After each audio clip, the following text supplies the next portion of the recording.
A struggling dad's kindness came full circle. Ethan Parker stood in line at the grocery store, staring down at the last $42 in his worn leather wallet. His heart thudded as his little boy, Jack, clutched his hand and smiled up at him with wide, trusting eyes. It was all Ethan had left to get through the week, and after the layoffs at the factory last month, every dollar felt like it was stretched to its breaking point. Still, he forced a smile, ruffling Jack's hair as he placed bread, milk, and a carton of eggs on the conveyor belt. The line was long, the air smelled faintly of coffee and fried chicken from the deli counter, and everyone seemed to be in a rush. Ethan, though, just felt tired. Ahead of him stood a woman in her 30s, dressed neatly in a navy blazer, her cart filled with groceries.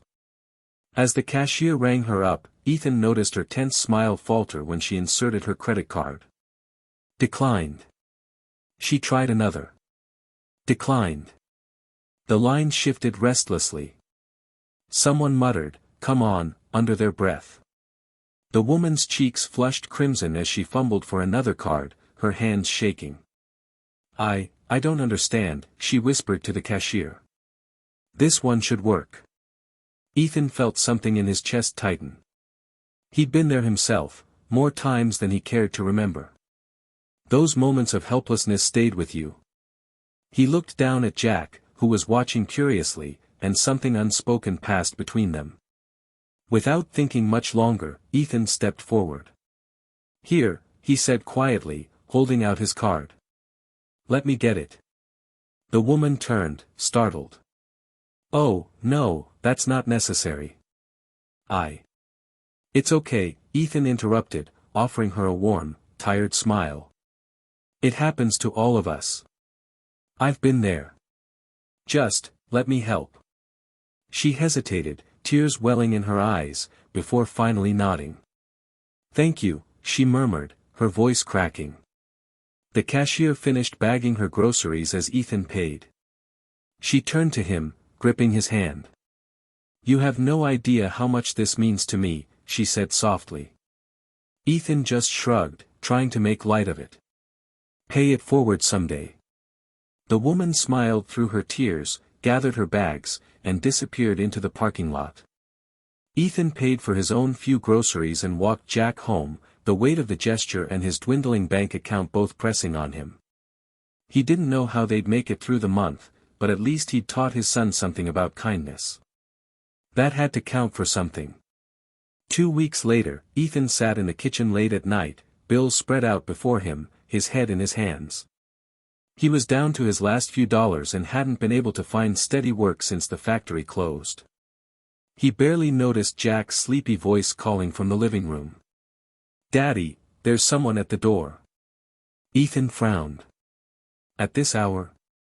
He opened the door to find a familiar woman standing there, the same woman from the grocery store.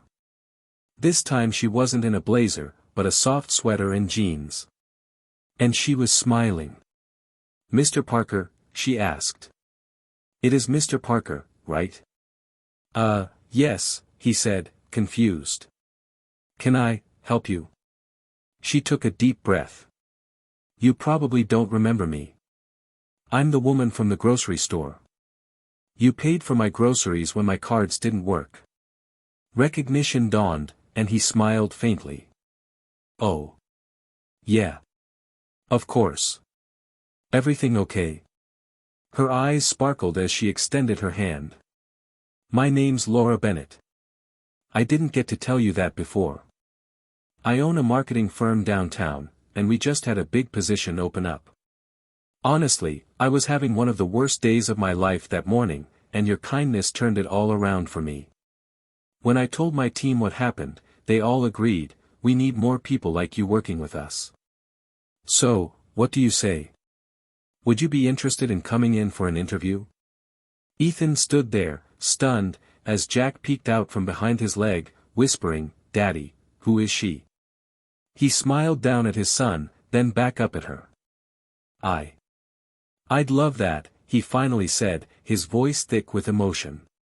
A month later, Ethan walked into the same grocery store, this time wearing a crisp shirt and tie, a steady paycheck in his pocket, and Jack skipping happily at his side.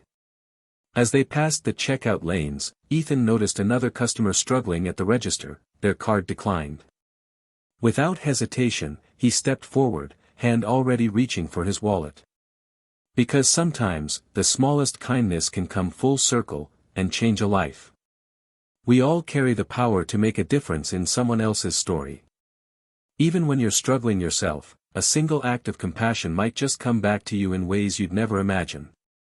So be kind, always. The world could use a little more of it.